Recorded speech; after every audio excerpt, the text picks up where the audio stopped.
স্বর্ণের দাম আছে বলে সবাই তাকে লকারের মধ্যে রাখে, হীরার দাম আছে বলে তাকে বড় যত্ন করে লকারে রাখে, অর্থের দাম আছে বলে মানুষ অর্থকে সংরক্ষণ করে, যার যত বেশি দাম মানুষ তাকে তত বেশি হেফাজত করে।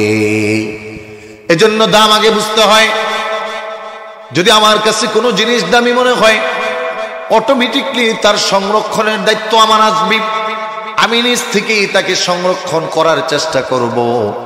আর যদি জিনিসটা আমার কাছে দামি মনে না হয়, তাহলে সেটা দামি হলেও আমি তার সংরক্ষণ করব না। কাফেরদের কাছে ইমানের কোনো দাম নাই, কোরআনের কোনো দাম নাই, পরকালের কোনো দাম নাই। এজন্য তার সংরক্ষণের ব্যাপারে তার পেরেশানিও নাই।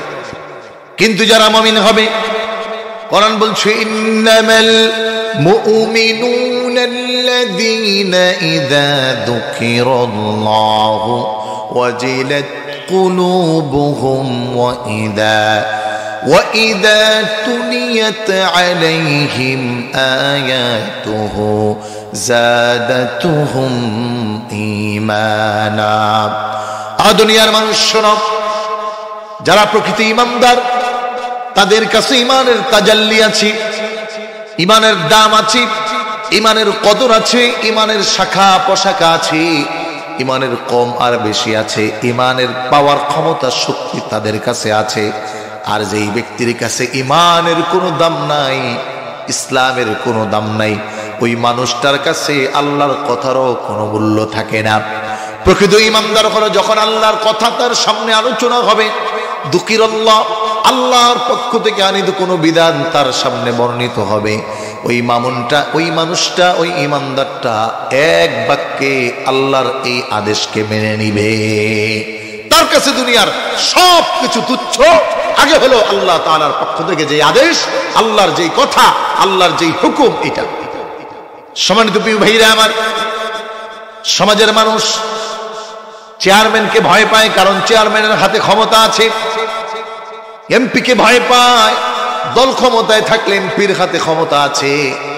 যেই দল যখন ক্ষমতায় থাকে, বিরোধী দল তাকে তত বেশি ভয় পায়।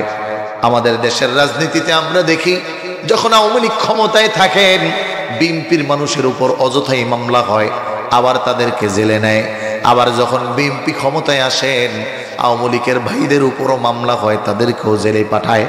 আবার যখন যেই দল ক্ষমতায় আসেন, এটা দুইটা বড় দলের জন্য নাম নিয়ে বললাম, ব্যক্তি তার বিপরীতে অপরাধী হোক আর না হোক, মানুষ তাকে ভয় করে, তার ভয়ে কার্যকরিতা ঘটায়।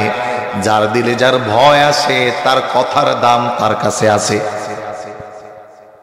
যদি ভয় না করে, তাহলে তাকে দাম দেয়। আর ভয়ের দুইটা সুরাত, একটা হলো ভালো আর একটা হলো মন্দ। কিছু কিছু মানুষকে মানুষ সামনে ভয় পায়, পিছনে বাঁকা দেয়, গালি দেয়। আর কিছু কিছু মানুষকে মানুষ সামনেও যেমন সম্মান করে, ইজ্জত করে, পিছনেও তদরূপ সম্মান আর ইজ্জত করে। কথা বলো ঠিক কিনা? তাইলে প্রায়োরিটি হয় কখন? যখন জিনিসের দাম বুঝে, এটা কি, এটা কত দাম। আমাদের কাছে ইমানের দাম জানা নাই, কত বেশি এটার মূল্য। কারণ প্রিয় ভাইরা আমার, পৃথিবীর কোন বেঈমান যদি সব ভালো কাজ কোনো করে, আল্লাহ রাব্বুল আলামিন বলে আমার কাছে তার কোনো দাম নাই, তার আমলের কোনো দাম নাই। আর একজন ঈমানদার যদি একবার জবান খুলে সুবহানাল্লাহ বলে, তাহলে আকাশ এবং জমিনের যত ফাঁকা জায়গা আছে সবটুকুন আমি নেক দিয়ে ভরে দেই। সুবহানাল্লাহ। ঈমানদার হলে এক শব্দের এত দাম, আর বেঈমান হলে সারা জিন্দেগি কাজ করলো কোনো দাম নেই। আল্লাহর হাবিব ঈমানের দাম বুঝাতে গিয়ে দীর্ঘ একটা হাদিস বর্ণনা করেছেন। আপনাদের খেদমতে আমি একটু তুলে ধরতে চাই। ও বাদেশ্বরের ভাইরা আমার, শুধু তো জন্মগত ভাবে ঈমান পাইলাম, কিন্তু যদি সাহাবায়ে কেরামের মতো শরীরের তাজা রক্ত আর লক্ষ কোটি টাকার সম্পদ বিলীন করতে হতো, হযরত বেলালের মতো বুকের তাজা রক্তগুলো জমিনের মধ্যে ঢালতে হতো, হযরত খাব্বাব এবং খুবাইবের মতো কষ্ট করতে হতো, হযরতে সুমাইয়া রাদিয়াল্লাহু তাআলা আনহার মতো জীবন দিতে হতো, হযরতে আম্মার ইবনে ইয়াসিরের পরিবারের মতো জীবন দিতে হতো, সাহাবায়ে কেরামের মতো ঘর বাড়িঘর ছেড়ে সব নিয়ে পালাতে হতো। তাহলে বোঝা যেত ঈমানের কত দাম। ফিলিস্তিনের মুসলমানরা ছোট্ট ছোট্ট মানুষগুলো, শিশুগুলো নামাজে দাঁড়ায়, ঈমানের দাম দেয় যে জীবন হয়তো যাবে, তবে ঈমান আমাদের থেকে যাওয়ার সুযোগ নেই। তারা ঈমানের দাম বুঝেছে। কারণ হলো পৃথিবীতে আল্লাহ রাব্বুল আলামিন মুমিনদেরকে সম্মান ইজ্জত করেন, মুমিনদেরকে বলেছেন তার বান্দা। আবার মুমিনদের জন্যই আল্লাহ তাআলা কোরআনুল কারীম প্রেরণ করলেন। আমার তেলাওয়াতকৃত আয়াতটা একটু ভালো করে বুঝবেন, কারণ এই পৃথিবীতে চিরদিনের মতো ঈমানদার এই বেঈমানের হলো সংঘর্ষ, চিরদিনের মতো হক বাতিলের সাথে দ্বন্দ্ব, চিরদিনের মতো ভালো আর মন্দের মধ্যে দ্বন্দ্ব, চিরদিনের মতো নেককার আর বদকারের মধ্যে দ্বন্দ্ব। আল্লাহ রাব্বুল আলামিন কোরআনুল কারীমের মধ্যে স্পষ্ট করে জানিয়ে দেয়, বান্দা শোনো, যদি ঈমানের দাবিতে সত্যবাদী হয়ে যাও, ঈমানের দাবিতে পরিপূর্ণ হয়ে যাও, তাহলে আমি রব্বুল আলামিন জানিয়ে দিলাম, তুমি চক্ষু বন্ধ করতে দেরি হবে, আমার জান্নাতে যাওয়া তোমার জন্য দেরি হবে না। ঈমানের জায়গাটাকে পরিপূর্ণ করো। আমরা এখন ঈমানদার, জন্মগতভাবে মুসলমান, মুসরাকামান। আমি প্রায় বলি আমরা হলো গরু খাওয়া মুসলমান। গরু কেমনে খাইতো এটা খুব ভালো বুঝি। নামাজও পড়ে, ঘুষও খায়, আছে না নেই? জোরে বলেন। নামাজও পড়ে, হাজী সাহেব বোনের সম্পত্তি দেয় না। প্রায় বলি যে চোরের সামনে হুজুর ওয়াজ করছে, তো ওয়াজ চোরের খুব ভালো লাগছে। কোরবানি দিলে যেহেতু এত নেকি, কোরবানি না দিয়ে থাকবো না। চেষ্টা করছে কোরবানির আগে অনেক, কোনোভাবে টাকা জোগাড় করতে পারে নাই। ঈদের আগের দিন রাত্রে গরু একটা চুরি করে আনছে। ঈদের নামাজে দেখবেন যারা 5 ওয়াক্ত নামাজ কম পড়ে, তারা শুক্রবার দিন আর ঈদের নামাজে সবার আগে যায়। কথা কয় না? মানে যারা সারা বছরে নামাজে পাওয়া যায় না, ঈদের দিন তো গিয়ারই আলাদা, যায় নামাজ আগে, ফজরের পরে গোসল করে রেডি, যে 5 ওয়াক্ত নামাজি তারে ডাক দেয়, বেটা আজকে ঈদের দিন, তুই তাড়াতাড়ি নামাজে যাবি না, রেডি হ। ইমাম সাহেব হুজুরকে যায় বলতেছে, হুজুর এই বছর আর সভাপতি সেক্রেটারির গরু কোরবানি দিতে পারবেন না, আগে আমার গরু কোরবানি দিতে হবে। ইমাম সাহেব তো টেনশনে পড়ে গেছে। ইমাম সাহেব যতটুকু জানে যে লোকটা মাঝে মাঝে চুরি মুড়ি করেই খায়, ইমাম সাহেব কিছু জিজ্ঞেস করে নাই। নামাজের আগে চোর অ্যাডভান্স হইয়া জবাই টাকায় হুজুর দিয়ে দিছে 1000, যে কাল্লা খালাস, নামাজ শেষ, আমার গরু জবাই হবে। ইমাম সাহেব বুঝছে যে বেতাল মানুষ, ঠিক আছে, আগে জবাই দিছে, জবাই দিয়ে এবার হাত ধরছে, ভাই গরু তো জবাই দিছি, কিন্তু আমার ভিতরে তো খটখটানি যাইতেছে না। চোর কয় কেন? কয় আপনি যে গরু কুরবানি দিলেন টাকা পাইছেন কই? তো বলে হুজুর গত শুক্রবারে কেউ ওয়াজ করছে। চোর বলতেছে, হুজুরকে আমি তো করছি। কি ওয়াজ করছেন ভুলে গেছেন? বলে না, আপনি বলছেন না গরু কোরবানি দিলে পশমে পশমে নেকি, আমি তো আপনার সামনেই ছিলাম, এত বড় নেকের কাজকে ছাড়া যায়? হুজুর বিশ্বাস করেন, পুরো 1 সপ্তাহ চেষ্টা করছি কিনার লিগা, কোনোভাবে যখন গতি পাই নাই, নেক কি ছাড়া যাইব, পরে গতকালকে রাত্রে চুরি করে আনছি। হুজুরে কয় লাভ কি? হুজুর লাভ তো বুঝেন নাই, একটা হলো গুনাহ, আর পশমে পশমে কত নেকি। নেকির ধাক্কায় তো গুনাহ শেষ, মাঝখান থেকে গোস্ত যা খাবো এটা পুরাটা ফাও, সমস্যা নাই, আপনারও দাওয়াত দিয়ে খাওয়াবো। এই যদি হয় ইমানের অবস্থা, আপনি অন কোয়ালিটি বেস চিন্তা করে, প্রত্যেকটা মানুষ মসজিদে যাচ্ছে, আবার নামাজ পড়ছে, আবার সেই তাকে দিয়েই ইমানের নাম পরিচয় দিয়ে যত খারাপ কাজ আছে সব হচ্ছে। বলেন বাস্তবতা আছে না? এজন্য প্রিয় ভাইরা আমার, আল্লাহ রাব্বুল আলামিন কোরআন পাঠালেন। একটু ভালো করে বুঝবেন, আমার এই আলোচনার পিছনে বড় গভীর কথা আছে। আমি একটু বর্তমান পটভূমি নিয়ে কথা বলতে চাই। যেহেতু সূরা লাহাব আমি তেলাওয়াত করেছি, আল্লাহ তাআলা এই সূরায় কেমন করে কি বলেছেন আজকে একটু মাথায় ভালো করে নিয়ে যাবেন। এমন অনেক ঈমানদার দেখা যায় পরিচয় দেয় ইমানদার, কিন্তু মসজিদ কমিটিতে নাম না থাকার কারণে মসজিদে যায় না। কথা কন কমিটিতে ইমানদার না, না, মনে রাখতে হবে ইমানদার কখনো ইসলাম বিদ্বেষী হয় না। ভালো মানুষ ইমানদার নামদারি কখনো কোরআন বিদ্বেষী হয় না। ইমানদার নামদারি কখনো আল্লাহ ওয়ালাদের বিদ্বেষী যায় না, নবীদের বিরোধিতা করে না, দাওয়াতের বিরোধিতা করে না। কিন্তু বড় আফসোস, বাংলার জমিনে দেখতে হয় নাম দিছে হুজুর কিন্তু কাজ করে মুজুর, নাম দিছে ইসলামী দল কাজ করে সুন্নতের বিরোধী। আছে না নাই? আমার প্রিয় ভাইরা, আমার বন্ধুরা, অথচ আল্লাহর হাবিব মুহাম্মদুর রাসূলুল্লাহ সাল্লাল্লাহু আলাইহি ওয়াসাল্লাম একটা সুন্দর সমাজ ব্যবস্থা গঠন করতে চান। 600 বছরের মধ্যে কোন নবী কিংবা রাসূল পৃথিবীতে আসেন নাই, সমাজটা জাহিরি সমাজে পরিণত হয়ে গেল। আল্লাহর হাবিব বিশ্বনবী কায়নাতে সরদার সরকারে দুজাখান নূরে মুজাসসাম হাবিবে কিবরিয়া মুহাম্মদুর রাসূলুল্লাহ সাল্লাল্লাহু আলাইহি ওয়াসাল্লাম সমাজের পরিবর্তনের জন্য নবুয়তির দায়িত্ব আসার আগে 15 বছরে সংগঠন বানালেন হিলফুল ফুজুল নামে। আজকে বাদেশ্বরের এই সংগঠনের নাম হিলফুল ফুজুল। একটু ভালো করে খেয়াল করো, যারা সংগঠনের সদস্য তোমরাও খেয়াল করো, যদি চিন্তাটা আল্লাহর রাসূলের মতো থাকে, আল্লাহর কসম, আল্লাহর কসম, পৃথিবীর কোনো বাধা তোমাদের পথকে আটকে রাখতে পারবে না। ওলিদের খেদমত যদি টেনশন আর চিন্তা থাকে যে এই দুনিয়াতে ইমানদার হিসাবে আল্লাহর দ্বীনের খেদমত করা, তাহলে পৃথিবীর তামাম মানুষ যদি তার বিরোধী হয়, তারপরও এটা বন্ধ করার ক্ষমতা তাদের নাই। কারণ আমরা দেখেছি ইসলাম বিদ্বেষী আগেও ছিল, এখনো আছে, কিন্তু থামছে না, বাড়ছে।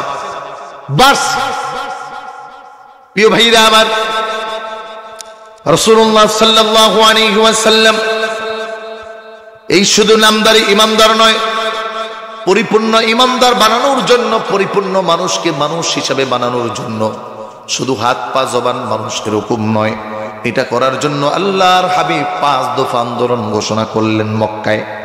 রাসূলুল্লাহ সাল্লাল্লাহু আলাইহি ওয়াসাল্লাম ওই সংগঠনের ব্যাপারে জানালেন, আমরা এই দেশ থেকে অশান্তি দূর করব। আজকের এই যুবকদের কাছে আমার দাওয়াত থাকবে, মেহনত থাকবে। আল্লাহর ওলি আল্লামা সাহেব কেবলা ফুলতুরি রহমতুল্লাহি আলাইহি সমস্ত দেশ থেকে অশান্তি দূর করার জন্য একটা মিশন শুরু করেছেন, ওটা হলো দারুল কেরাত। কথা বুঝেন নাই? আমি বুঝাচ্ছি, আমার আলোচনা একটু ভেঙে দিতেছি, একটু খেয়াল করে দেখেন। যত সমস্যা সেটা হলো গোড়ায়। কোরআন দিয়ে যদি কেউ পরিবর্তন হয়, পরিবর্তিত হয়, কোরআনের মতো করে যদি কেউ জীবন চালায়, অথবা কোরআনের নূর তার দিলে থাকে, তাহলে ওই মানুষটা যেথায় যায়, যেভাবেই থাকে, যা হয়, তাকে দিয়ে অন্তত মানুষের ক্ষতি, কোন জীবের ক্ষতি, কোন ইসলাম বিদ্বেষী কর্মকাণ্ড সংগঠিত হতে পারে। এই জন্য রাসূলুল্লাহ মক্কার মানুষদেরকে কোরআন দিয়ে দাওয়াত শুরু করার আগে রাসূলুল্লাহ সাল্লাল্লাহু আলাইহি ওয়াসাল্লাম নিজে শুরু করলেন, শোনো, হিলফুল ফুজুলের ব্যানারে আমরা এই দেশ থেকে অশান্তি দূর করব। অশান্তি দূর করার জন্য দলে দলে বিভাজন দূর করতে হবে, সবাই একতাবদ্ধ হতে হবে, একটি সম্প্রদায়ভুক্ত হতে হবে, আর সবার পরিচয় থাকবে একটা, আমরা মক্কার মানুষ, এক আল্লাহর গোলাম। হানিফ সম্প্রদায়ের দাওয়াত দেওয়া শুরু হলো। রাসূলুল্লাহ 2 নম্বরে ওই সংগঠনের ব্যানারে ঘোষণা করলেন, আমরা পথিকদের জান মালের হেফাজত করব। একটু ভালো করে বুঝবেন, 1 নম্বরে সমাজের অশান্তি দূর করা, 2 নম্বরে রাসূল স্লোগান দিলেন, ও এলাকার যুবকেরা শোনো, আমরা প্রত্যেকটা মানুষের জান মালের হেফাজত করব।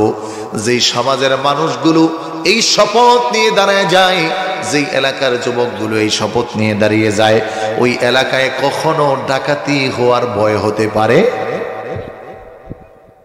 কিন্তু আমরা দিচ্ছি স্লোগান, কাজ করতেছি উল্টাটা। আমি প্রায় আমার আলোচনায় বলি, এক লোক লাগাইছে বড়ই গাছ, তো 5 বছর এটাকে লালন পালন করেছে, পানি দিয়েছে, সার দিয়েছে, 6 বছরের সময় বড়ই ধরেছে, 2-3 বছর বড়ই খাইছে, বিক্রি করছে, খুব ভালো। লোকটার হঠাৎ মনে পড়ছে এত কষ্ট যার জন্য করলাম, খালি যদি বড়ই খাওয়ায় তাহলে কি হয়? গাছের গোড়ায় যায় গাছরে ধইরা বলতেছে, গাছ তোর সাথে আমার 7 বছরের সম্পর্ক, দয়া কইরা এই বছর বড়ই না দিয়া 2টা আঙ্গুর ফল দে। কথা কোন কিয়ামত পর্যন্ত যদি কাঁদে দিবি? হ্যাঁ জোরে বলেন। আজকে আমাদের প্রত্যেকটা মুসলমানের অবস্থা হলো এই, আমার সন্তানটাই যুবক, আমার ভাইস্তাই যুবক, আমার ভাগিনাই যুবক, ওকে আমি কোরআন দিয়ে শিক্ষা দিতে পারি নাই, বড় হওয়ার পরে আশা করতেছি আমার কেন খেদমত করে না, আমাকে কেন সম্মান করে না, সমাজের মধ্যে কেন ভালো কাজে যুক্ত হয় না। আপনি তো লাগাইছেন বড়ই গাছ, আঙ্গুর আসবে কোত্থেকে? আমাদের এই দেশ ততক্ষণই ভালো, আমরা ততক্ষণই ভালো, হুজুররা ততক্ষণই ভালো, আল্লাহওয়ালারা ততক্ষণই ভালো যখন কোরআন দিয়ে কথা না বলবে। বলে সুদের কথা বললেই ভালো না, ঘুষের কথা বললেই ভালো না, কোরআন শিক্ষার কথা বললেই ভালো না, রাজাকারদের কথা বললেই ভালো না, ওই ইহুদি নাস্তিকবাদীদের দালাল ইন্ডিয়ার কথা বললেই ভালো না। তাদেরকে কেন বন্ধু বানায় না? আসলে তাদের সাথে মুসলমানের মূল বিরোধিতার কারণ হলো মুসলমান মানে এক আল্লাহকে, আল্লাহর প্রেরিত কোরআনকে, আর তারা জমিনে বাস্তবায়ন করতে চায়, সমাজে প্রতিষ্ঠা করতে চায় ব্যক্তির আদর্শ, দলের আদর্শ, গণতন্ত্রের আদর্শ, হিন্দুত্ববাদী। কথা বলেন ঠিক কিনা? বিভিন্ন অ্যাঙ্গেলে হয়, আমি আলোচনায় যাচ্ছি, কিন্তু আমরা বুঝি না। আজকে দেখেন এই এলাকায় কি আর মানুষ ছিল না? আছে না নাই? যেটা বলেন, যদি এখানে মমতাজরে আনতো, বুড়া বেডিরে দেখার লিগা সবাই। আফসোস, এই জাতির এই কলঙ্কের পিছনে সবচেয়ে বড় দায়ী হলো আমি আমার সন্তানকে কোরআনের শিক্ষায় শিক্ষিত করি। সম্মানিত প্রিয় ভাইরা আমার, 5 দফা আন্দোলন দিয়ে রাসূলুল্লাহ সাল্লাল্লাহু আলাইহি ওয়াসাল্লাম 25 বছর কাজ করলেন। সমাজের পরিবর্তন সামান্যটুকু হলো, কিছু কিছু বাড়লো, কিন্তু সম্পূর্ণ হলো না। আল্লাহর হাবিব 5 মাস 17 দিন খারা গুহার মধ্যে পেরেশান, টেনশন, কি দিয়ে মানুষকে ভালো করা যায়। কারণ যেই সমাজে নারীর কোনো অধিকার ছিল না, যুবকের চরিত্র ছিল না, মদ গাঁজা জুয়ার নারী ছিল তাদের প্রতিনিয়ত সঙ্গী, ইতিমের সম্পদটা লুণ্ঠন করা মানুষের কাজ ছিল, মানুষের হক মেরে দেওয়া মানুষের কাজ ছিল, নেতার কাজ ছিল। আল্লাহর রাসূল 5 মাস 17 দিন পরে আল্লাহর পক্ষ থেকে একটা বিধান পেলেন, দ্বীনের দাওয়াত, কোরআনের দাওয়াত। কোরআনুল কারীমের মধ্যে আল্লাহ রাব্বুল আলামিন উঠায়া দেয়, ইকরা বিসমি রাব্বিকাল্লাযী খালাক, খালাকাল ইনসানা মিন আলাক, ইকরা ওয়া রাব্বুকাল আকরাম আল্লাযী আল্লামা বিল কলম। আল্লাহর হাবিব এই কোরআন দিয়ে এবার দাওয়াত শুরু করছেন। দীর্ঘ কথা আমি সংক্ষেপ করছি। মদিনায় যেই মানুষটা কোরআনের দাওয়াত পায়, মানুষটা ভালো হয়। কেমন ভালো হয়? সব ছেড়ে দেয় কিন্তু ভালো কাজ ছাড়ে না, সব ছেড়ে দেয় কিন্তু কোরআন ছাড়ে না, রাসূলুল্লাহর সঙ্গ ছাড়ে না। কোটি টাকার বিনিময়ে মানুষের কোনো ক্ষতি করতে রাজি হয় না। অল্প কিছু মানুষ মদিনা মক্কার মধ্যে আল্লাহর হাবিব সাল্লাল্লাহু আলাইহি ওয়াসাল্লাম দাওয়াত গ্রহণ করেছেন। সমাজে দাওয়াতটা তখনও প্রচলিত নয়, প্রকাশ্যে নয়, গোপনে গোপনে দাওয়াত। আল্লাহ রাব্বুল আলামিন হাবিবকে জানায় দিলেন, ও আমার বন্ধু, ওয়া আনদির আশিরাতাকাল আকরাবিন, নবী গো, আপনি আর খালক্ষেপণ করবেন না, আপনার নিকটে যারা আছে, প্রিয়জন যারা আছে, তাদেরকে দাওয়াত দেওয়া শুরু করুন। আমি যেই কোরআন দিয়েছি এটা দিয়ে দাওয়াত দেন। আমার প্রিয় ভাইরা, আমার বন্ধুরা, বিশ্বনবী মুহাম্মদ সাল্লাল্লাহু আলাইহি ওয়াসাল্লাম আরব সমাজে 40 বছর পর্যন্ত মানুষের কাছে নবীর মতো ভালো কোনো সন্তান নাই। আলামিন, সাদিকুল আমিন, একেবারে বড় সত্যবাদী। তারিখের কিতাবে লেখে, আপন সন্তানকে মা বাবা বিশ্বাস করে না, কিন্তু মুহাম্মাদুর রাসূলুল্লাহকে বিশ্বাস করে। আমার ভাইরা, আমার বন্ধুরা, আল্লাহর হাবিব সাল্লাল্লাহু আলাইহি ওয়াসাল্লাম ওই কোরআনের আদেশ পাওয়ার পরে চাপা পাহাড়া উঠলে ডাক দিলেন, পাহাড়ের পাদদেশে নবী, মক্কার মানুষকে বললেন, ইয়া সব্বাহা, ও মক্কার মানুষ সামনে আসো, কথা শোনো। ওই সময় এই শব্দটা এরকম ছিল যে কেউ যদি বলতো ইয়া সব্বাহা, তাহলে মানুষ মনে করতো লোকটা মনে বিপদে পড়ে গেছে। কিতাবের মধ্যে লেখে, যখন মুহাম্মদুর রাসূলুল্লাহর জবানে 40 বছরের যুবক পার হয়েছে, 40 বছর, আল্লাহর হাবিব ডাক দিলেন, ইয়া সব্বাহা, ইয়া সব্বাহ। সাথে সাথে মক্কার সব মানুষগুলো পাহাড়ের পাদদেশে দাঁড়িয়ে গেছেন। রাসূলুল্লাহ সাল্লাল্লাহু আলাইহি ওয়াসাল্লাম সব মানুষদেরকে বললেন, আমি যদি তোমাদেরকে বলি, আমি দেখতেছি পিছনে পাহাড়ের পাদদেশে তোমাদের শত্রু আছে। কোরআন বলছে, আরাইতুম ইন আখবারতুকুম আন্না আদুওয়ান, ও মক্কার মানুষ, যদি আমি মুহাম্মদুর রাসূলুল্লাহ বলে এই সাফা পাহাড়ের পিছনে শত্রু আসছে, তোমাদেরকে আক্রমণ করবে, আতুসাদ্দিকুনি, ও ভাইয়েরা আমার, মক্কার বোনেরা আমার, মায়েরা আমার, তাহলে আমার কথাটা তোমরা বিশ্বাস করবা নাকি? আমার ভাইরা, ও ভাদেশ্বরের যুবকেরা, ওই দিন সাফা পাহাড়ের পাদদেশে মক্কার প্রত্যেকটা মানুষ উত্তর দিয়েছিল, কলু বালা, অবশ্যই অবশ্যই আমরা তোমার কথা বিশ্বাস করব। খুব খেয়াল করেন, চিকন কথা, এটাই হলো আমার মূল বুঝানোর পয়েন্ট হবে। আমার প্রিয় ভাইরা, আমার বন্ধুরা, হাদিসের মধ্যে আসছে, রাসূলুল্লাহ প্রশ্ন করলেন, কেন আমার কথা বিশ্বাস করবে? মক্কার মানুষগুলো বলল, ও মুহাম্মদ ইবনে আব্দুল্লাহ, ছোট্ট কাল থেকে তোমাকে আমরা আমাদের চোখের সামনে পাইলাম, একদিনের জন্য তোমাকে কারো সাথে ঝগড়া করতে দেখি নাই, 1 সেকেন্ডের জন্য কারো আমানত নষ্ট করতে দেখি নাই, একদিনের জন্য মিথ্যার আশ্রয় তুমি কখনো নেও নাই। কেন আমরা বিশ্বাস করব না? অবশ্যই অবশ্যই যদি তুমি বলো পাহাড়ের পিছনে শত্রু আছে, অবশ্যই আমরা এই কথা বিশ্বাস করব। রাসূল এটা শুনে আশ্বস্ত হয়েছেন যে না, তাইলে মক্কার মানুষকে এবার দাওয়াতটা দেওয়া যায়। যখনই আল্লাহর হাবিব সাল্লাল্লাহু আলাইহি ওয়াসাল্লাম তাদেরকে বললেন যে, ও মক্কার মানুষ, ইন্নী লাকুম নাযীর বাইনা ইয়াদাইয়া আযাবান শাদীদ, আমি তোমাদেরকে ওই ব্যাপারে খবর দিচ্ছি, ভয় করাচ্ছি, ভয় দেখাচ্ছি, ভয়ের ব্যাপারে সংবাদ পৌঁছাচ্ছি, যেই দিন আযাব হবে, যদি কোনো মানুষ এক আল্লাহকে মেনে না নেয়, তাহলে ওই মানুষটা পরকালে জাহান্নামে যাবে।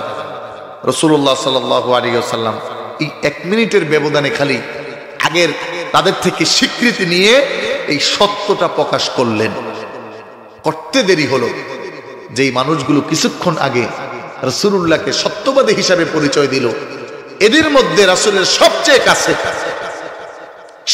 কাছে রাসূলুল্লাহ সাল্লাল্লাহু আলাইহি ওয়াসাল্লামের চাচাদের মধ্যে 3টা কোয়ালিটি ছিল। একদল চাচা ছিলেন এমন যারা রাসূলের উপর ঈমানও এনেছেন এবং দ্বীনের জন্য তারা বিলীন হয়েছেন, শহীদ হয়েছেন। এখনো উহুদের ময়দানে যদি যান, আপনি দেখতে পাবেন রাসূলুল্লাহ সাল্লাল্লাহু আলাইহি ওয়াসাল্লামের চাচার খবর সেখানে আছে, হযরতে হামজা রাদিয়াল্লাহু তাআলা আনহু। আবার আরেকদল চাচা ছিলেন যারা নবীর উপর ঈমান আনেন নাই, কিন্তু নবীকে প্রোটেকশন দিয়েছেন, সেভ করেছেন। আবু তালেব সবচেয়ে বেশি এই কাজ করেছেন। কেউ রাসূলকে গালি দিবে তো আবু তালেব তাকে ছাড়তেন না। আর আরেক দল ছিল যারা ঈমানও আনে নাই এবং রাসূলুল্লাহ সাল্লাল্লাহু আলাইহি ওয়াসাল্লামের সাথে সহযোগীও করে নাই, বরং বিরোধিতা করেছেন। এই আপন চাচার মধ্যে 3 কোয়ালিটির এই আবু লাহাব ছিল রাসূলের আপন চাচা। কিন্তু বড় দুঃখ হলো, এখানে মক্কার কোন মানুষ রাসূলুল্লাহর কথার বিরোধিতা করলেন না। এই আবু লাহাব রাসূলের আপন চাচা ছিল, আবার রাসূলুল্লাহ সাল্লাল্লাহু আলাইহি ওয়াসাল্লামের আপন বিয়াই ছিল। রাসূলের 2টা কন্যা সন্তান আবু লাহাবের 2টা ছেলের কাছে বিয়ে দেওয়া হয়েছে, উতবা এবং উতাইবা।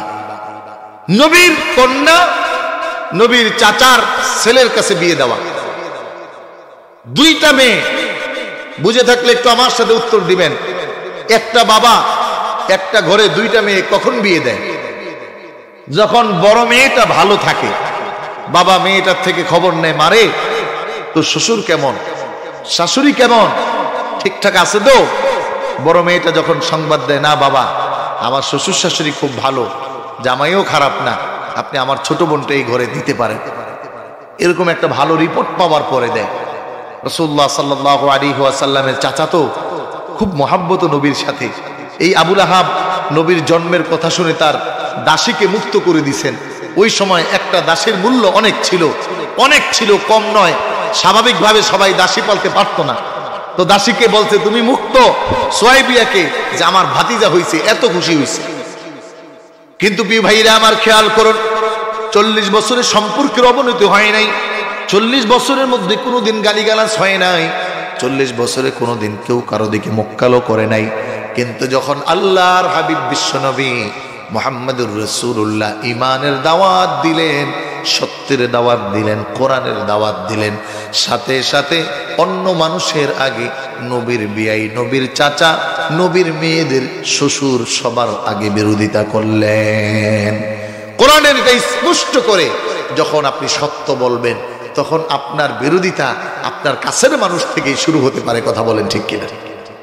এজন্য যখনই আমি বলি ইমাম সাহেব ততক্ষণ ভালো যতক্ষণ সুদের ওয়াজ, ঘুষের ওয়াজ, পর্দার ওয়াজ না করে। কথা বুঝেন নাই? ইমাম সাহেবের মতো ভালো কোনো লোকই নাই। হুজুরে খালি জান্নাত আর জাহান্নামের ওয়াজ করে, কিন্তু যেই দিন সুদের ওয়াজ করে ওই দিন সেক্রেটারি যদি সুদ খায় তাহলে তো তার গায়ে লেগে যায়। আল্লাহ আকবার। আমাদের হুজুর একবার বলছিল, কয়েক লোক ইমামতিতে গেছে, এখন প্রথম শুক্রবার কোরআনের দলিল দিয়ে ঘুষের ওয়াজ করছে। আর নামাজ শেষে সভাপতি আইসা জিগায়, হুজুর আমি যে ঘুষ খাই এটা আপনারা কে কইছে? কথা বুঝছেন? আল্লাহ, আমরা হাসতে হাসতে গেলাছে। পরে কয়, যদি চাকরি টিকাইতে চান তাহলে আর যেন না করেন। ইমাম সাহেব চিন্তা করছে, যেহেতু ডাইরেক্ট সভাপতি ঘুষ খায় তাহলে ঘুষ আর ওয়াজ আর করা যাবে না, তাহলে চাকরির অবস্থা খারাপ। কারণ প্রধানমন্ত্রী যে চুরি করে এটা করলে তো সমস্যা, তাই না? এক পারমাণবিক বিদ্যুৎ কেন্দ্র থেকে 56,000 কোটি টাকা প্রধানমন্ত্রীর পরিবারের অ্যাকাউন্টে গেছে। চিন্তা করতে পারেন? তো ইমাম সাহেব চিন্তা করছে পরের জমায় তাহলে সুদ বাদ, ঘুষের ওয়াজ করছে।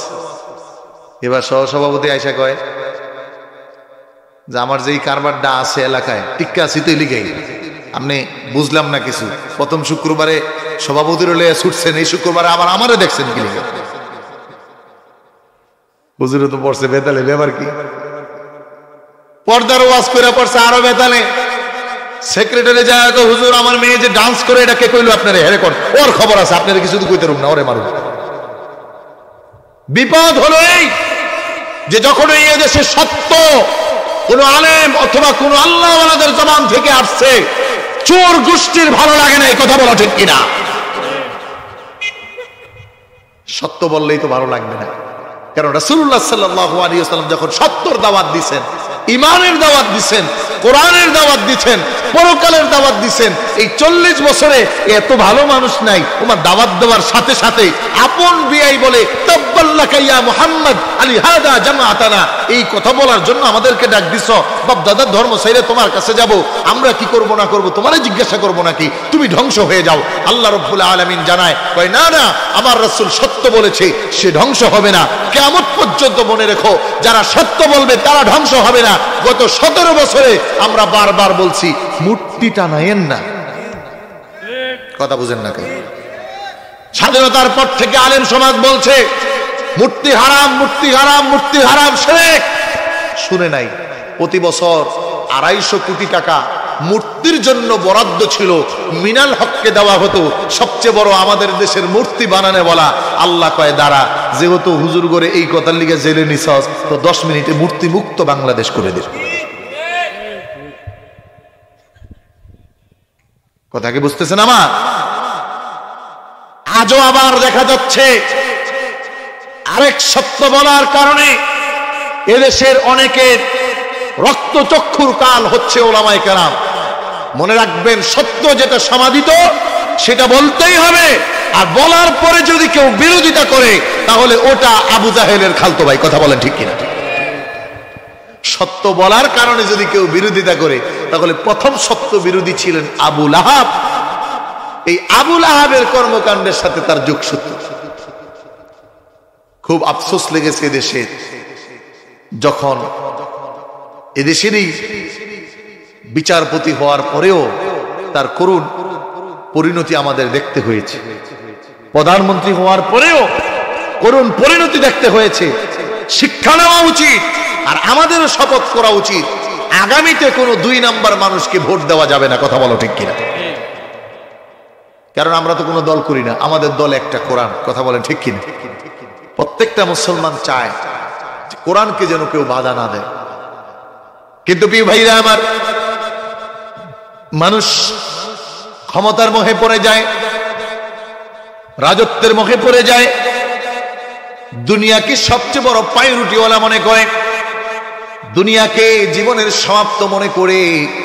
কিন্তু মানুষ জানে না মানুষের চিরস্থায়ী অবস্থান দুনিয়া নয়।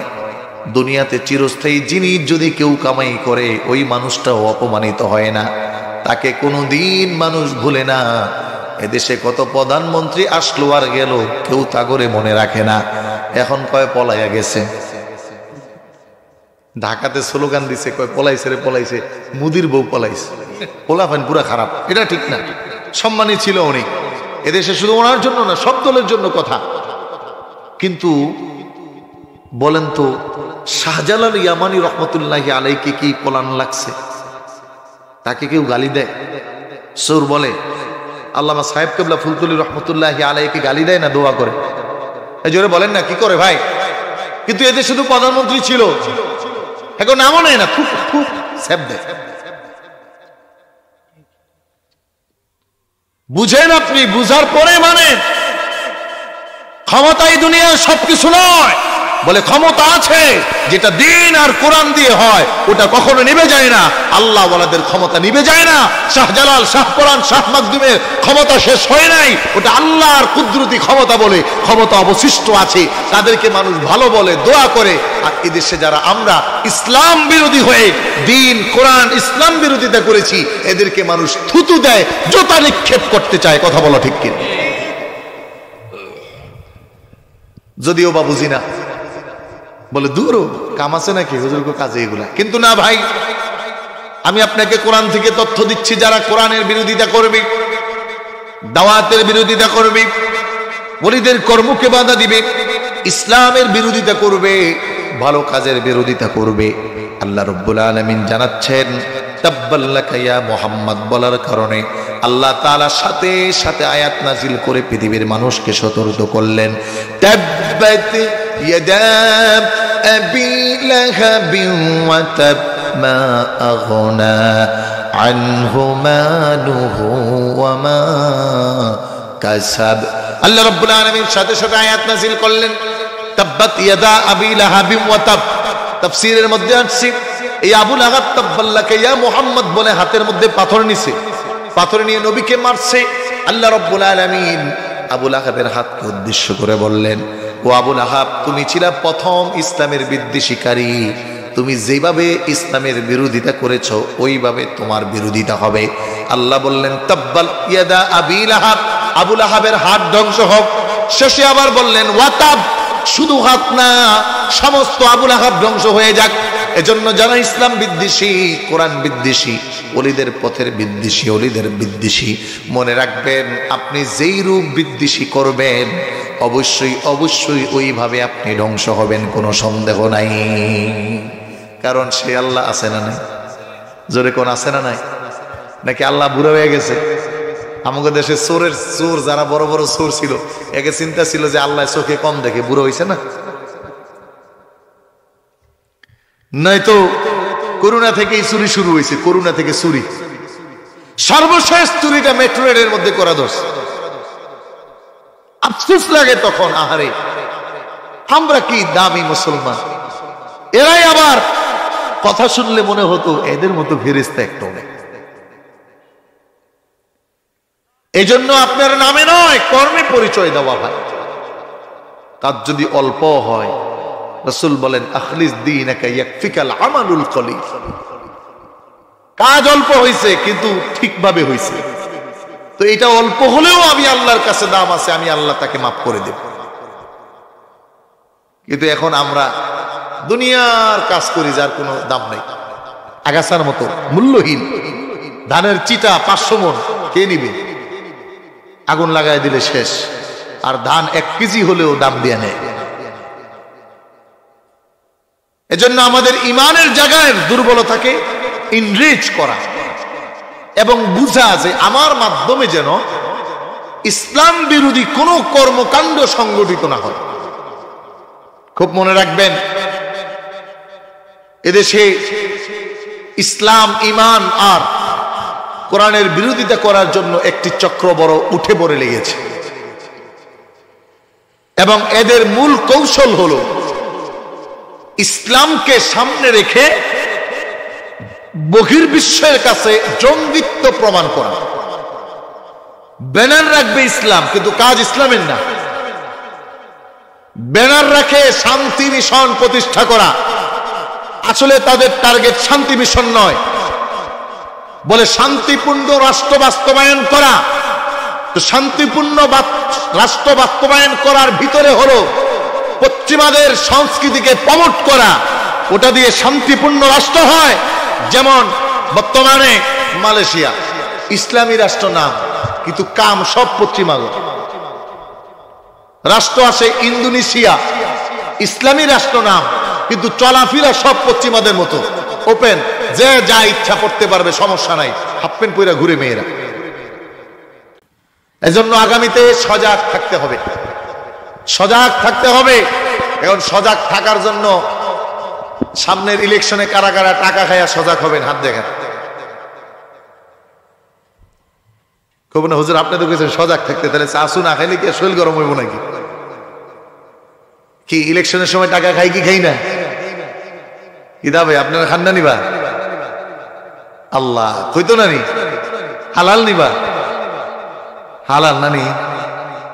আল্লাহ, আপনি ইলেকশনে আগে টাকা খায়েন না, ওই চেয়ারম্যানের গলাটা ধরার মতো সাহস আপনার দিলে হবে। এই চেয়ারম্যান সাহেব, আপনাকে ভোট দিছি না, আপনার দল করছি না, টাকা খাইছি, তাহলে আজকে আমার কাজ হবে না কেন? একটা জন্ম নিবন্ধন আনতে আমি 5 দিন ঘুরবো কেন? আপনি কইবেন কেমনে? আপনি তো আগে খাইয়ে বই রয়েছেন। চেয়ারম্যান সাহেব যখন টাকা দেয় মনে মনে কয়, বলদ তুই 1000 খাইতেছস, তোরে দিয়া 10,000 নিব। এজন্য আমাদের আগে পরিবর্তন হওয়া লাগবে। এখন যদি এটা খালি দেখানোর জন্য হয়, তাহলে তো ওই যে ওরকম নবীর খুব মোহাব্বত, যখন সত্যটা বলছে তখন বাদ। আমার প্রিয় ভাইরা, আমার বন্ধুরা, কোরআন থিওরি দিচ্ছি। আবুল আহাবকে আল্লাহ রাব্বুল আলামিন জানায় দিলেন, ও আবুল আহাব, শুধু তুমি ধ্বংস হবা না, তোমার জিসিম, তোমার হাত, তোমার পা, তোমার সব ধ্বংস হবে।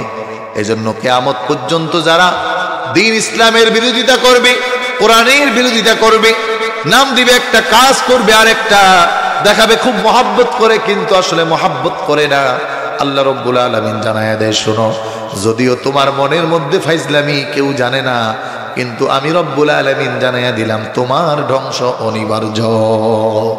ধ্বংস তোমাকে হতেই হবে, হতেই হবে, এতে কোনো সন্দেহ নাই। কারণ ক্ষমতা কার হাতে বলেন? একটু জোরে বলতে হবে, ক্ষমতা কার হাতে? আল্লাহর হাতে। কারা কারা ঘুমাইতেছেন হাত জাগান। তা জাগ্রত আছেন যারা, সবাই জাগান। জীবিত কারা কারা? যাও, মরেনও নাই, ঘুমানো নাই, এরকম কারা কারা আছে? কে উড়া? কিরে তুই কি ঘুমাস না মর? উঠা, এই যে এটা মনে মরে গেছে তো জানা, তাই উঠান, তো হাত উঠান, তখন তো জানা যদি মনে হইলে যাও, একটু লাড়াচাড়া দেন, আরো জোরে, নারে তাকবীর, নারে রিসালাত, হাত নামা। সম্মানিত প্রিয় ভাইরা আমার, তো আল্লাহ বলতেছেন, ইসলামের বিরোধী যারাই হবে, কোরআনের বিরোধী যারাই হবে, যারাই আলেম বিদ্বেষী হবে, যারাই কোরআন বিদ্বেষী হবে, যারাই দাওয়াত বিদ্বেষী হবে, যারাই ওলি বিদ্বেষী হবে, তাদের ধ্বংস করার দায়িত্ব আমাগো না আল্লাহ? জোরে বলেন কার? আরো জোরে বলেন কার? সেটা যত মজবুত হোক, ওটাকে মুহূর্তে ভেঙে দিতে তিনি পারেন। যার ক্ষমতা আছে তিনি কে? ফেরাউনের রাজত্ব কম ছিল না বেশি ছিল? ক্ষমতা কম ছিল না বেশি ছিল? আহা, কিতাবের মধ্যে আসছে ফেরাউন গোপনে গোপনে যায়া জঙ্গলে আল্লাহর ডাক দিত, আল্লাহ আল্লাহ গো, তুমি তো আল্লাহ, এটা তো জানি, কি করবো, আমার একটু আল্লাহ হইতে মন চাইছে, যে সুযোগ দেন। আমাদের দেশে যারা ইসলামের বিরোধিতা করে, গত কয়েকদিন আগে 5ই আগস্টের পরে এমন দেখতে হয়েছে, ওলিদের মাজার ভাঙার জন্য একটা দল উঠে পড়ে লেগেছে। কথা বলে, আরে ভাই, ভণ্ড যারা তাদেরটা তো সবাই ভাঙে, কিন্তু ভাঙাটাও শরীয়তের দৃষ্টিতে কতটুকু পজিটিভ বুঝতে হবে। রাসূল বলেছেন, তুমি তোমার বাবা মাকে গালি খাওয়ায়ও না। সাহাবায়ে কেরাম বলে, ইয়া রাসূলুল্লাহ, আমি আমার বাবা মারে গালি দিব, এটা কি হয় নাকি? বলে, হ্যাঁ, যদি তুমি আরেকটা ভাইয়ের বাবা মাকে গালি দাও, তাহলে সে তোমার বাবা মাকে গালি দিবে। এখন আপনি হুট করে ধরেই কোনো কথা নাই বাতি নাই একটা মাজার ভেঙে দিলেন, তাহলে মাজারের যারা পাগল এরা এসে এবার আমনেরটা ভাঙবো। কথা বুঝেন? তাদেরকে আগে সত্যটা বুঝাতে হবে। আর এদেশে তো সব খারাপ নয়, যারা ভালো আছে সব আমরা হয়ে গেছেন গোড়ার ডিম হয়েছে না। বাঙালি মানুষ অত সহজ না, বাঙালি অত সহজ না। দেখেন নাই 17 বছর চুপ ছিল, একদিনে ধাক্কার লগে সরাই লাইছে, এবং এই বার্তা দিতেছে আগামী থেকে যদি কেউ এরকম উল্টাপাল্টা করে তাহলে হেরো সাইজ করবে। আমাদের মূল জায়গাগুলো পরিবর্তন হয় না। যখনই যে যায়, দেখেন এদেশে এখন সবচেয়ে বড় ইসলাম বিদ্বেষী একটি দল হলো ইসকন। নাম কি বলেন? আরো জোরে বলেন। গত কয়েকদিন আগে দেখলাম ইসকনের পক্ষে ফখরুল সাহেব দালালি করলেন। তার মানে কি আপনিও ইন্ডিয়ার গোলামি করা শুরু করেছেন? আমরা এই দেশের আওয়ামী লীগ আর বিএনপি বুঝি না, আমরা বুঝি এই দেশটা আমাদের, স্বাধীনতা আমাদের, এটাকে রক্ষা করতে হবে সবার থেকে। কথা বলো ঠিক কিনা? যে দেশে ইসকন সবচেয়ে বেশি ইসলাম বিদ্বেষী কর্মকাণ্ড করে, আমরা ওদের মন্দির পাহারা দিলাম, ওরা কি করলো? আমাদের মসজিদ ভাঙলো। আমরা ওদের ঘর বাড়ি পাহারা দিলাম, ওরা আমার ভাই সাইফুলকে শহীদ করলো। আমরা ওদেরকে স্বীকৃতি দিলাম, ওরা এখন আমার দেশের পতাকার উপর পতাকা লাগাইয়া বুঝাতে চায় তারা এই দেশদ্রোহী। কথা বলো ঠিক কিনা? এখন ওই ইসকনের বিরোধিতা করা, ওই ইসকনকে রাষ্ট্রীয়ভাবে নিষিদ্ধ করার দাবি যখন আসে, আর আপনি যখন তার দালালি করেন, বুঝতে হবে আপনি সবচেয়ে তার দালাল, আপনি পাঁচটা গোলাম। আপনি কোন দল এটা দেখার টাইম নাই, বুঝতে হবে আপনি ইসলামের যেমন বিদ্বেষী, এই রাষ্ট্রেরও তেমন বিদ্বেষী। কথা বলেন ঠিক কিনা? কারণ এদেশে 95% মুসলমান, যা করুক আর না করুক, মুসলিম বিদ্বেষী কোনো কর্মকাণ্ড করে খুব বেশি টিকা যায় না। এটা একবারে স্বাধীনতার পর থেকে প্রুফ।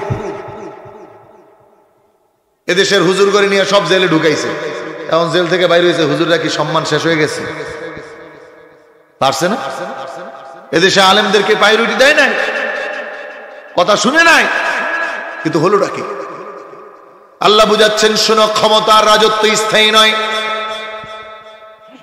আমার টার্গেটে যদি পড়ে যাও তাহলে বাঁচার কোনো উপায় নাই, আর যে আমার দিনের বিরোধিতা করবে তারও কোনো সুযোগ নাই। আমার ভাইরা, আমার বন্ধুরা, 2 নম্বর আয়াতে আল্লাহ রাব্বুল আলামিন কত চমৎকার ভাবে বললেন, মা আগনা আনহু মালুহু ওয়া মা কাসাব। খেয়াল করে দেখেন, আল্লাহ বললেন যারা ইসলাম বিদ্বেষী হয়, কোরআন বিদ্বেষী হয়, তাওহীদ বিদ্বেষী হয়, উলামায়ে কেরাম বিদ্বেষী হয়, আল্লাহ ওয়ালা বিদ্বেষী হয়ে যায়, ওই মানুষগুলোর মা আগনা আনহু মালুহু ওয়া মা কাসাব, তাদের সম্পদ, তাদের সন্তান কোনো কাজে আসে না। কোটি কোটি টাকার মালিক দরবেশ সাহেব সালমান এফ রহমান সিরা গেঞ্জি পইরা পলাইতে লইছে, টাকা কোনো কাজে আসে নাই। কোটি কোটি টাকার মালিক বিচারপতি মানিক সাহেব ঘুষ দিছে 17,50,000 টাকা, টাকা নিয়ে আমার বাংলাদেশটা পার করে দেয়। ওলাভান এমন শয়তান, পার তো করেই নেই, আবার আমার সময় নিচেরটা বাইরে ভাড়ায় দিচ্ছে। তার মানে আল্লাহর কথা 1000 বছর পূর্বে আল্লাহ বলেছেন, মা আগনা আনহু মালুহু ওয়া মা কাসাব, তাদের সম্পদও কোনো কাজে লাগে না, সন্তানও কোনো কাজে লাগে না। এবার একটু আপনি তাকান আল্লামা সাইফুল্লাহ ফুলতুলি রাহমাতুল্লাহি আলাইহির দিকে। ওনার সম্পদ অত নাই, কিন্তু সন্তান প্রত্যেকটা আখিরাতের সম্পদ, দুনিয়ার সম্পদ। আবার নাতিপুতি যা আছে, খারাপ হয়েছে না ভালো হয়েছে? মা আগনা আনহু মালুহু ওয়া মা কাসাব। আমরা দেখেছি এদেশে বড় বড় লিডার, তাদের সন্তান কোনো কথা শুনে না, মা একদিকে বাবা একদিকে। বরঞ্চ দেখলাম পুলিশ সুপার, পুলিশের পদা, এদের সন্তানই তাদেরকে ধিক্কার জানায়, বাবা ইয়া নাফসি করেন, আপনি আপনার মতো। কি লাভ বলেন? দুনিয়ায় কোটি টাকার মালিক হলেন, কিন্তু এই কোটি টাকা আপনাকে সম্মান দিয়ে বাঁচাইতে পারলো না, এটার কোনো দাম আছে? আর আরেকজনের টাকা নাই, কোটি টাকা নাই, কিন্তু তার সম্মান অক্ষুণ্ণ আছে। এবং আপনি খেয়াল করে দেখবেন, যাদের সম্পদ সন্তান আসলেই তাদের কাজে লাগে না, এই মানুষগুলো গোপনে কিংবা প্রকাশ্যে ইসলাম বিদ্বেষী মানুষ। এদেশে আমরা দেখেছি, আমার খারাপ লেগেছে, এরা তো এদেশেরই মানুষ ছিল, কিন্তু এদেরকে বুঝালে তখন বুঝে নাই, উল্টাটা বুঝছে। এজন্য আপনার আমার রিয়েলাইজিং আসা দরকার, আমার সন্তান আমার সম্পদ দুইটা। আবার সন্তানকেও সম্পদ বলা হয়েছে, কিন্তু বিপদের কথা বলা হয়েছে, সাবধান। আল মালু ওয়াল বানুনা জিনাতুল হায়াতিদ দুনিয়া ওয়াল বাকিয়াতুস সালিহাতু খায়রুন ইনদা রাব্বিকা থাওয়াবান ওয়া খায়রুম মারাদ্দা। ও দুনিয়ার মানুষ শুনো, সন্তান আর সম্পদ এটা সাবধান, দুনিয়ার চাকচিক্য বটে, যদি এটাকে ভালো না করতে পারো তাহলে বিপদ আছে। একটু খেয়াল করেন তাফসীরের দিকে। আবুল আহাব, আল্লাহ কেন দুইটা কথা বললেন? এই আবুল আহাব রাসূলের দাওয়াত পাওয়ার পরে রাসূলের বদদুয়া করলেন রাসূলকে, যে নবী আপনি ধ্বংস হন। আল্লাহ রাব্বুল আলামিন তার এটা সহ্য করেন নাই, আল্লাহ তাআলা আবুল আহাবকে স্মরণ ধ্বংসের কথা বললেন। আবুল আহাব ওখান থেকে সাপা পাহাড়ের সামনে থেকে বাড়িতে চলে গেলেন। বাড়িতে গিয়ে দুই পোলারে ডাকছে, উতবা উতাইবা। বলে জি বাবা, এদিকে আসো। বলে তোমরা কি আমার সন্তান? বলে হ্যাঁ। বলে আমার কথা শুনবে তো? বলে হ্যাঁ অবশ্যই, কেন নয়। বলে মুহাম্মদ ইবনে আব্দুল্লাহ আমার ভাতিজা সাল্লাল্লাহু আলাইহি সাল্লাম, তার দুই মেয়েকে আমার এই বাড়ি থেকে পাঠিয়ে দিতে হবে। যদি এই দুই মেয়েকে রাখো, আমার বাড়িতে থাকা যাবে না। এখন দুই সন্তান, বাবার কথা তো মানবে, বাবারে মোহাব্বত করে। এই চাচা ইসলামের বিরোধী হয়ে, বিদ্বেষী হয়ে, রাসূলকে সরাসরি কিছু না করতে পাইরা তখন গিয়া ওই বাড়িতে দুই ছেলেকে ফোর্স করায়া নবীর দুই মেয়েকে তালাক দেওয়াইছে। এদেশে ইসলাম বিদ্বেষী চক্রদের দুই নম্বর হিকমত, সরাসরি যখন কোনো ক্ষতি করতে না পারে ইসলামের, তখন ইসলামের ক্ষতি করার সুযোগ যেখানে আছে ওই জায়গাগুলোকে পায়রুটি দেয়। এদেশে সবচেয়ে বড় ইসলাম বিদ্বেষী কর্মকাণ্ডের হোতা হলো ইসকন এবং ভারতের এই উগ্রবাদী সংগঠন। আমাদের দাবি হলো, এখন যারা ভারতকে পায়রুটি দিয়ে রাখতে চায় যে ভারত এদেশে থাকুক, ইসলাম এদেশে থাকুক, এটা চায় না, ইসকন স্বীকৃত হোক। আমাদের দাবি হলো না, ইসকনকে অনতিবিলম্বে বাংলাদেশে নিষিদ্ধ ঘোষণা করতে হবে। কথা বলো ঠিক কিনা? কারণ এখন তাদেরকে সুযোগ দেওয়ার অর্থই হলো ওই সুযোগ বের করা যে মুহাম্মদুর রাসূলুল্লাহকে ডাইরেক্ট তো পারি নাই, তো তার দুই মেয়েকে তালাক দেওয়া পারবো। কিতাব বলে যখন দুই মেয়ে রাসূলের ঘরে এসে উঠছে, নবীর মনটা অনেক খারাপ হয়ে গেছে।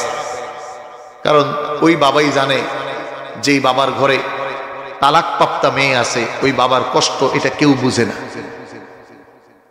বাবাই বুঝে যে এটা কি ধরনের কষ্ট। রাসূলুল্লাহ সাল্লাল্লাহু আলাইহি ওয়াসাল্লাম কান্না করে দিয়েছেন। রাসূল সাল্লাল্লাহু আলাইহি ওয়াসাল্লামের দুঃখ আল্লাহ সহ্য করেন। এই আবুল আহাবের 3 নম্বর আয়াতে আল্লাহ বলতেছেন ওয়ামরাআতুহু, খালি আবুল আহাব একা ধ্বংস না, তার ছেলেগুলোও ধ্বংস না, লগে তার মহিলা তথা তার স্ত্রী যেটা আছে এটাও ধ্বংসশীল। তার মানে কোরআন তথ্য দিচ্ছে কোনো না কোনো ভাবে যদি আমাকে দিয়ে ইসলামের বিরোধী কোনো কর্মকাণ্ড হয় তাহলে আমার পুরা বংশ ধ্বংসশীল হবে, এটা দিয়ে আর ভালো কাজ হবে না। বলেন তো কোন বাবা না চায় যে সন্তানকে দিয়ে সম্মান পেতে? এখানে একজন এমন বাবা আমাকে প্রয়োজনে হাত দেখান যে হুজুর আমি চাই না আমি অসুস্থ হওয়ার পরে আমার ছেলেটা আমার মাথায় পানি দেখ। কে না চায়? কে না চায় যে আমার ছেলে আমার নখটা কেটে দেখ, আমার ছেলে আমার নাকের পশমটা কেটে দেখ, আমার ছেলে আমার মাথাটা বানিয়ে দেখ, আমার ছেলে আমার বোঝাটা উঠিয়ে দেখ? কোন বাবা না চায়? সব বাবাই চায় এটা, কিন্তু চায় ঠিক, কাজ যদি উল্টা করে, বীজ যদি উল্টা রূপে, তাহলে তো আর এটা সেভাবে হয়ে আসে না। তখন এই সন্তান হয়ে যায় সমাজের ত্রাস, রাষ্ট্রের জন্য হুমকি, পরিবারের জন্য হুমকি। প্রিয় ভাইরা আমার, আল্লাহ রাব্বুল আলামিন জানায় শোনো ও দুনিয়ার মানুষ, দুনিয়ার জিন্দেগি বড় ক্ষণস্থায়ী, এই সময়ের মধ্যে তোমরা আমি আল্লাহর বিধান অনুযায়ী চলো, আমার রাসূলুল্লাহর বিধান অনুযায়ী চলো। আমি আল্লাহ তাআলা যেভাবে যার আদেশ করেছি সেইভাবে সেই আদেশগুলো যদি মান্য করে আসো, কোরআন বলছে ইন্নাল্লাযীনা আমানু ওয়া আমিলুস সালিহাতি কানাত লাহুম জান্নাতুল ফিরদাউসি নুজুলা খালিদিনা ফিহা লা ইয়াবগুনা আনহা হিওয়ালা। দুনিয়ার মানুষ ঈমানের পরে আমলকে পরিশোধিত করবা, শুধু নামে ঈমানদার হবা না, নামে ইসলামের পক্ষে দাঁড়াও এরকম নয়, বরং আমানু ওয়া আমিলুস সলিহাত। যখন তুমি তোমার নিজেকে দাবি করো আমি মুসলমান, তখন তোমার উপর দায়িত্ব হলো নেক কাজ, ভালো কাজ, ভালো কাজের প্রায়োরিটি দেওয়া। যেইটা খারাপ কাজের সাথে যুক্ত আছে, ইসলামের বিরোধিতা হয়, ইসলামের বিরোধিতা করে এমন কোন দলের সঙ্গ ত্যাগ করা, সেটা যেই দল হোক। কিন্তু আমাদের মাঝে এই সচেতনতা মনে থাকে না।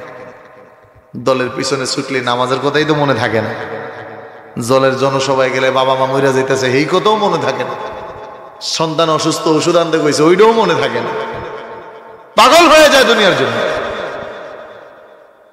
কিন্তু আমার উস্তাদ ডক্টর কফিলউদ্দিন হুজুরের জবানের কথা, দুনিয়ার জন্য এত পাগল হও, অথচ দুনিয়া হলো কি বুঝো? কেউ বা বাটে হলদি মরিচ, কেউ বা রাধে ভাত, কেউ বা বাটে হলদি মরিচ, কেউ বা রাধে ভাত, কেউ বা বলে দুত্তুরি যা পুড়ে গেল হাত, কেউ বা উঠে কেউ বা বসে, কেউ বা উঠে কেউ বা বসে, কেউ বা আনে পানি, কেউ বা সাজে নানা, কেউ বা সাজে নানি। এই তো দুনিয়া, দেখতে দেখতেই তো শেষ। একদল আসে আরেক দল যায়, একদল ক্ষমতায় বসে আরেক দল আসে, একদল পলায় আরেক দল ঢুকে, আবার একদল আশা করে সামনে আমরা রাজত্ব করব, আবার আরেক দল চিন্তা করে যে আবার আরেক দল আইলে পিড়ে। এভাবেই তো যাচ্ছে। তো সময় কাজে লাগছে কোথায়? ভাই বহু দূরে মদিনা, বলো কেমনে যাব জানি না। মদিনা যাইতে মন চাইনি ভাই? কার কার চাই একটু দুই হাত উঁচু করুন তো, জোরে সোরে বলুন আল্লাহ, আরো জোরে ডাক দেন আল্লাহ। আমাদেরকে মক্কা মদিনার মুসাফির না বানায়া কবরে নিয়েন না। সকলে বলুন আমিন। যারা পারেন আমার সাথে মহাব্বতে পড়ুন, বহু দূরে মদিনা, বলো কেমনে যাব জানি না। দয়াল আল্লাহ দয়া কর, দয়াল আল্লাহ নসিব কর মদিনা, বলো লা ইলাহা মাশাআল্লাহ ইলাহা, আর জোরে লা ইলাহা। ভাই সজ্জত জন্নত বানালো, হাই মনের মতো সাজালো, সেই জান্নাতে পা দেওয়ার আগে আল্লাহ আজরাইল পাঠালো, বলো লা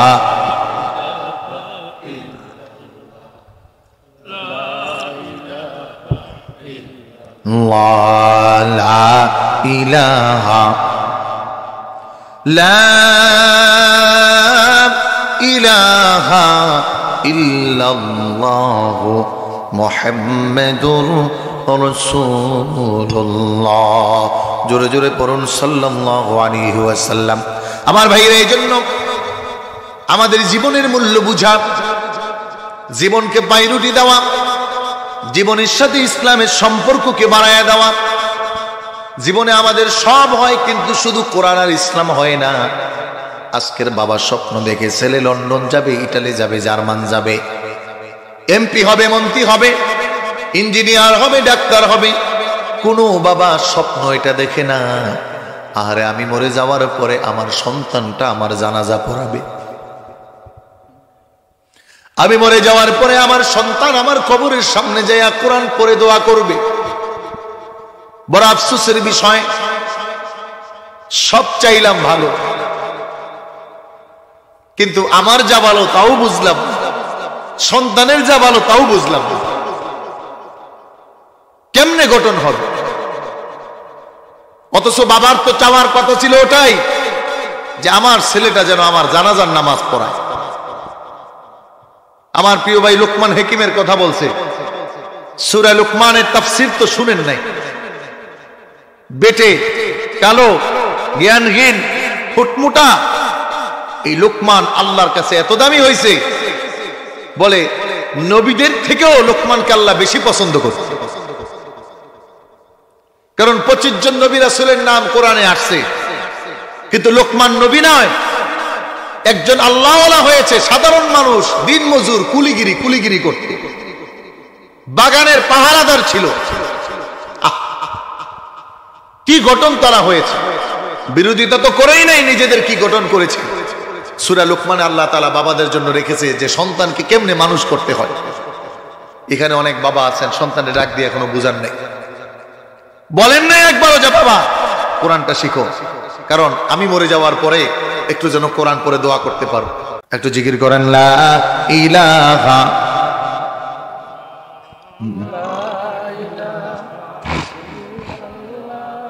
লা ইলাহা লা ইলাহা ইল্লাল্লাহু মুহাম্মাদুর রাসূলুল্লাহ সাল্লাল্লাহু আলাইহি ওয়াসাল্লাম। সন্তানকে মানুষ করার একটা টেন্ডেন্সি নিজের মধ্যে তৈরি করতে হবে, কারণ এই সন্তানটা আমার বড় সম্পদ, সন্তানটা আমার বড় সম্পদ। এই সন্তান যদি সম্পদে পরিবর্তিত হয়, তাহলে দেশের সম্পদ, জনগণের সম্পদ, ব্যক্তির সম্পদ, মরার পরে এটা দিয়ে কাজ হবে। কিন্তু সন্তান যদি এমন রাখেন, আফসোস হয়, এদেশের কোটি কোটি টাকার মালিক, কিন্তু বাবার খবর সন্তান নেয় না। একদিন ছিল না, পলাবো না, পলাবো কোথায়, প্রয়োজন হলে ফখরুল সাহেবের বাসায় যাব। কই? হাজার কোটি টাকার মালিক, সন্তান খবর নেওয়ার সময় নেই। ছেলে আমেরিকা, ছেলে জাপান, ওই যে কি বলে নায়ক রিয়াজের শ্বশুর, নিজের মাথায় নিজে গুলি করে নিজে মরলেন। ডিপ্রেশন, মেয়ে ছেলে কেউ কাছে নাই, সব আধুনিক হয়ে গেছে। আজকে আধুনিক হচ্ছে, কিন্তু মানুষ হচ্ছে না। এজন্য আপনাদের কাছে খেদমত আর আবেদন হলো, ইসলাম বিদ্বেষী কাজে জড়ানো যাবে না। আর সন্তানকে মানুষ করার জন্য এই দারুল কেরাতের পরিপূর্ণ হক আদায় করতে হবে। পারবো না ইনশাআল্লাহ? সামনে কারা কারা? এই যুবক ভাইরা ভালো করে খেয়াল করেন। আপনি বলেন তো, আল্লাহ যখন প্রশ্ন করবে, এই ইংরেজি শেখার জন্য তো টিউশনি মাস্টার রাখছো, গণিত শেখার জন্য টিচার রাখছো, রাত্রে জাগরণ করে করে পড়ছো, কোরআন শেখার জন্য কয়দিন কষ্ট করছো, কোরআন শেখার জন্য কয়দিন। এমন তো কোরআন পড়ার লিগে হুজুর রাখে সবচেয়ে কম টাকার হুজুর খোঁজে, কম টাকা। ইংরেজির সময় খোঁজে কোন স্যার বেশি টাকা নেয়, গণিতের সময় খোঁজে কোন স্যার বেশি টাকা নেয়, আরবির সময় খোঁজে কোন হুজুর টিয়া নেয় না, হিডা পারলে ভালা। আর যাও কোনো মতে 200 টাকার হুজুর, 200 টাকার ইমাম সাহেবের হুজুরের বেতন বাকি 9 মাস। কথা কয় না? হুজুরে যখন কয় 9 মাস আটকে গেছে, বাড়িতে যাবো একটু বেতন, হুজুর আল্লাহ বরকত দিব, যান ঘুরে আসেন, পরে দিমুন। আর ইংরেজি শিক্ষকের দা মাস আসার আগেই রেডি। এতে আমি খারাপ বলছি না, অবশ্যই ইংরেজি শিখতে হবে, গণিত শিখতে হবে, ভূগোল শিখতে হবে, ইতিহাস শিখতে হবে। এই শিখার পাশে পাশে কোরআনটাও শিখতে হবে। যদি আল্লাহ প্রশ্ন করে যে সব শিখলি, আমেরিকা গেলি, ব্রিটেন গেলি, জার্মান গেলি, জাপান গেলি, 5 তলা বাড়ি করলি, 10 তলা বাড়ি করলি, গাড়ি করলি, বাড়ি করলি, সব হলো তোর, তোর খালি কোরআন পড়াটা হয় নাই না? কি বলেন? উত্তর দেওয়ার কিছু থাকবে ভাই? বলেন না থাকবে? একবারেই রিলেঞ্জিংটা আসা কারণ হলো রাসূলুল্লাহ সাল্লাল্লাহু আলাইহি ওয়াসাল্লামের যে স্বপ্নীল সমাজ ছিল, ওই স্বপ্নীল সমাজের মূল রূপরেখা ছিল কোরআন। কারণ কোরআন দিয়ে যখন মানুষ গঠন হয়েছে তখন ব্যক্তিটা ভালো হয়ে গেছে, ব্যক্তিটা চুরি বন্ধ করে দিয়েছে। এজন্য আমাদের দেশে এই ইসলাম বিদ্বেষী একটা চক্রের বড় টার্গেট হলো মাদ্রাসা যেন কম হয়, কোরআন শিক্ষাগার যেন কম হয়। কিন্তু আপনাকে আমাকে সচেতন থাকতে হবে। অনেক সময় আফসোস হয়, বলে হুজুর কোরআনে তো মহাব্বত করি, কোরআনের মতো কাউরে মহাব্বত করি না। বিশ্বাস না হয় আপনি ঘরে গিয়ে দেখেন, আমার ঘরে 10টা কোরআন শরীফ আছে। 10টা কোরআন শরীফ আছে ঠিক, কিন্তু কোরআন শরীফের উপরে ময়লা জমা পড়ে রয়েছে। 1 বছরেও মনে হয় একবার ধরে নাই। অথচ হাদিসে কি বলে? বলে কোরআন যদি কেউ পড়তে না পারে, রাসূল বলেন একজনে পড়তে পারে না, সে কোরআনটা দেখা যদি লাইনের উপর খালি এরকম আঙ্গুল বোলায় দেয়, আল্লাহ তাকে কোরআন পড়ার সওয়াব দেয়। একজনে পারে না, সে কোরআনের দিকে তাকায়া চোখের পানি ফালায়া আল্লাহর কাছে যদি বলে, আল্লাহ আমি তো পড়তে পারি না, কিন্তু দেখে মনের দুঃখ বেদনা কষ্ট চোখের পানি আসছে, আল্লাহর হাবিব বলে আল্লাহ তাআলা ওরে কোরআনের প্রেমিক বানায়া তার খাতায় নাম উঠায়, আল্লাহর খাতায়, যে এটা কোরআনের আশিক। এখন আমাদের সব সময় হয়, এটা হয় না। এজন্য আপনাদের খেদমতে আমি আমার আলোচনাকে শেষ করার আগে এতটুকু বললাম, আমরা যেন কোরআন থেকে দূরে না যাই, আর কোরআন, ইসলাম, ইমান, আলেম, ওলামা, আল্লাহওয়ালা এদের বিরোধিতা না করি। তাহলে যদি বিরোধিতা করি তাহলে নিজেও শেষ হব, নিজের পরিবার শেষ হবে, বংশ সহ শেষ হবে, আর আল্লাহর কাছে জবাবদিহিতার সময় কোনো জবাব দেওয়ার সুযোগ থাকবে না।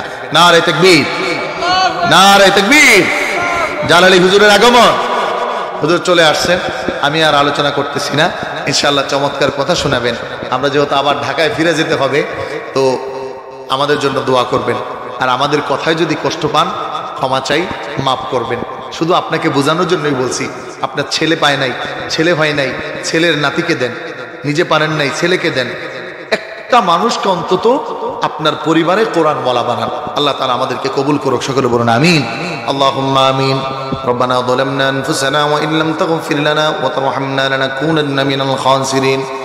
اللهم لا مانع لما أعطيت ولا معطي لما منعت ولا دار لما قضيت ولا ينفع ذا الجد منك الجد. اللهم إني أعوذ بك من الهم والحزن وأعوذ بك من العجز والكسل وأعوذ بك من البخل والجبن وأعوذ بك من غلبة الدين وقهر الرجال. رب ارحمهما كما ربياني صغيرا. اللهم سهل علينا كما سخلت إبراهيم وإسماعيل وإسحاق ويعقوب ونسبات وعيسى وأيوب ويونس وهارون وسليمان وخاص محمد صلى الله عليه وسلم. আল্লাহ আমাদের জীবনের তামাম জানা অজানা, বুঝে না বুঝে, আলোতে আধারে সব গুনাহগুলো মাফ করে দিন রব্বুল আলামিন। আমাদের মা বাবা, দাদা দাদি, নানা নানি, শ্বশুর শাশুড়ি যারা চলে গেছে তাদেরকে মাফ করুন। আল্লাহ এদের মধ্য থেকে যারা জীবিত অবস্থায় অসুস্থ হয়ে পড়ে আছে প্রত্যেককে পরিপূর্ণ শিফায়ে কুল্লে আজিলা দান করুন। আল্লাহ খাস করে হিলফুল ফুজুল ইসলামী যুব পরিষদে যেই সন্তানগুলো আছে, আল্লাহ প্রত্যেকটি সন্তানকে আপনি ওমরের মতো কবুল করুন। আল্লাহ ওমরের মতো ঈমান দান করুন। আল্লাহ ওদেরকে দিয়ে সমাজের পরিবর্তন সাধিত করুন। আল্লাহ ওদেরকে ইলমে, আমলে, আদবে, আখলাকে বরকত বাড়ায়া দিন। আল্লাহ আজকের এই আয়োজনে যারা যেভাবে সহযোগিতা করেছে আল্লাহ প্রত্যেককে আপনি কবুল করুন। আল্লাহ আমাদের আলেম ওলামাদেরকে আপনি হেফাজত করুন।